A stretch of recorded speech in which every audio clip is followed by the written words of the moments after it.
not with malice. I want us today to dissect everything about DeeOne, but not with malice. DeeOne was born into wealth, opportunity, and connections many Nigerians can only dream of. Yet, here is the irony of the whole stuff.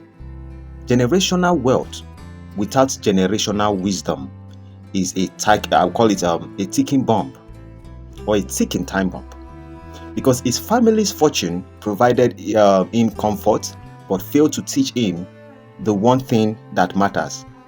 How do you build something of your own, or how does he build something of his own? When you are being handed everything, what's left to fight for? And that's what he's having challenges with. This is not just about DeeOne's failure. It is about a failure of any parent who confuses money with legacy, or confuses wealth without vision. It kind of breeds a sense of entitlement. Now, entitlement without purpose breeds this desperation. And desperation, it kind of leads to exactly what we are seeing. That DeeOne attacking those who do the work he never learned to value. Now, we need to also look at it, and let's be real. DeeOne's relentless attack on VeryDarkMan and about his critic, they are all about survival for DeeOne. When you have no legacy of your own, that's a question. When you have no legacy of your own, you cling to a cocktail of those who do something very, call it very tweet, or maybe you begin to throw jab and to every controversy. So every controversy is a cry, and it's trying to do what we call notice me, and tragically, sometimes a lot of people do. Now you have to ask yourself, who loses in this cycle when we talk about DeeOne? And I can see him say he wants to create his own people. The awakening. VeryDarkMan, you see, a man who built himself. VeryDarkMan is a man who built himself from nothing, who uses his voice to challenge and uplift, is kind of forced to defend his worth against someone who never had to earn theirs. Meanwhile, for DeeOne's fans and critics, they kind of pour energy into a man whose greatest talent is burning bridges, not building them. Now, the real lesson in this whole stuff is, let's flip the script. That VeryDarkMan story is a masterclass in resilience. No inheritance, no safety net, just raw creativity and audacity.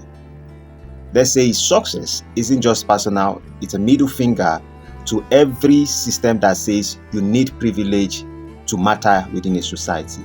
Now, DeeOne's trajectory, meanwhile, is a cautionary tale.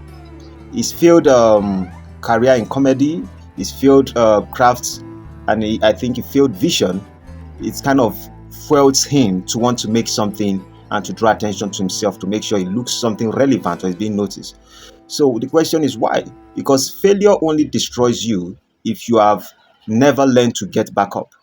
And when your entire life is a participation trophy, Big Brother Nigeria and the rest of it, how would you know what fighting looks like?